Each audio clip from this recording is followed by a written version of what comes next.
Hello नमस्कार. तर इथं मी सर्वात आधी जे आयब्रो करण्यासाठी कोणकोणते टूल वापरलेलं आहे ते दाखवलेलं आहे.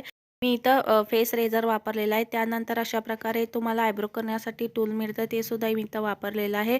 त्यानंतर तुम्ही आयब्रो करतावेळी कोणतंही रेझर फेसवरती वापरणार असाल तर तुम्ही सर्वात आधी तुमची जी स्किन आहे ती इथं हायड्रेट करून घ्यायचं आहे.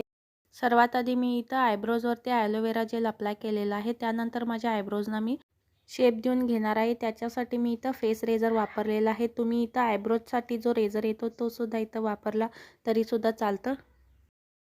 तर इथं तुम्ही काय करायचं आहे, सर्वात आधी मी इथं वरच्या दिशेचे जे हेअर्स आहेत ते इथं मी रिमूव्ह करून घेत आहे. तुम्हाला इथं जो रेझर आहे तो अशा प्रकारे धरायचा आहे आणि तुमची जी हेअर्स आहेत ते असे हळूच असं रिमूव्ह करून घ्यायचं आहे, शेप देऊन घ्यायचा आहे.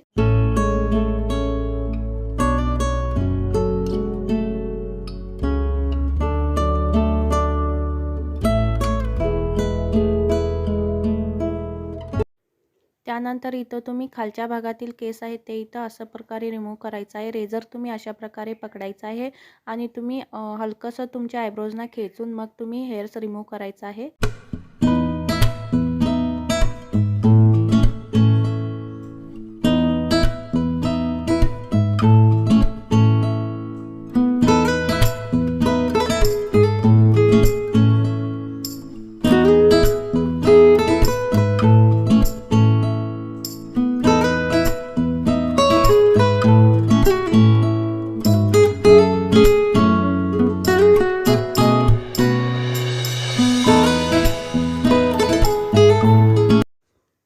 त्यानंतर इथं आयब्रोज करण्यासाठी जे मार्केटमध्ये टूल आहे ते इथं मी वापरलेलं आहे. हे तुम्हाला अगदी सहज 10-20 रुपयामध्ये कोणत्याही स्टेशनरीमध्ये मिळतं. इथं डिफिकल्ट भागातील हेअर्स आहे ते इथं रेझरने रिमूव्ह होत नाहीत, त्यामुळे हे ट्विझर वापरायचं आहे तुम्ही. आता इथं मी जिथं-जिथं मला रेझरने जे हेअर्स आहेत ते रिमूव्ह करता आले नाहीत, त्यामुळे मी इथं ह्या टूलने जे हेअर्स आहेत ते इथं रिमूव्ह करून मी इथं शेप देऊन घेत आहे व्यवस्थित असं.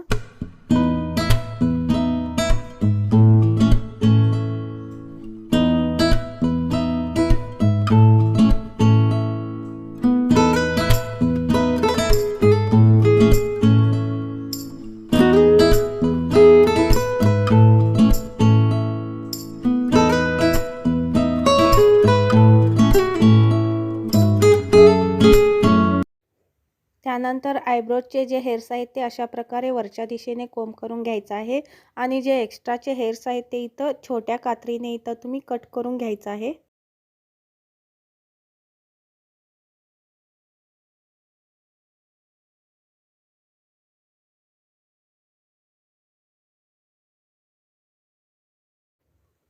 आता इथं माझे आयब्रोज आहेत ते इथं कम्प्लिटली मी शेप देऊन घेतलेला आहे. तुम्ही पाहू शकता एकदम आपण पार्लरमध्ये जसं आपण आयब्रोज करून आणतो तशा प्रकारे माझे जे आयब्रोज आहेत ते इथं दिसत आहेत. जर तुमचे आयब्रोज आहेत ते खूपच वाढलेले असतील आणि तुम्हाला जर अर्जंटली कुठे जायचं असेल तर तुम्ही अशा प्रकारे इझिली तुमचे आयब्रोज आहेत ते घरच्या घरी तुम्ही शेप देऊन घेऊ शकता. इथं मी दुसऱ्या साईडचे सुद्धा आयब्रोज आहेत ते इथं मी शेप देऊन घेत आहे. आता इथं तुम्ही आयब्रोजना शेप देऊन घेतल्यानंतर तुमच्या आयब्रोजवरती तुम्ही इथं बर्फ अप्लाय करून घ्यायचा आहे. त्यामुळे तुम्ही इथं रेझर वापरल्यामुळे जे इरिटेशन होतं ते इथं होणार नाही. काही जणांची जी स्किन आहे ती खूपच सेन्सिटिव्ह असते, त्यामुळे तुम्ही इथं आयब्रो केल्यानंतर बर्फ अप्लाय करून घ्यायचं. आता इथं माझ्या आयब्रोजना व्यवस्थित शेप इथं देऊन घेतलेला आहे. त्यानंतर मी इथं आयब्रो पेन्सिल वापरलेला आहे आणि माझे आयब्रोज थोडे हायलाईट केलेला आहे. जर व्हिडिओ आवडला असेल तर नक्की सबस्क्राईब करायला विसरू नका. थँक्यू.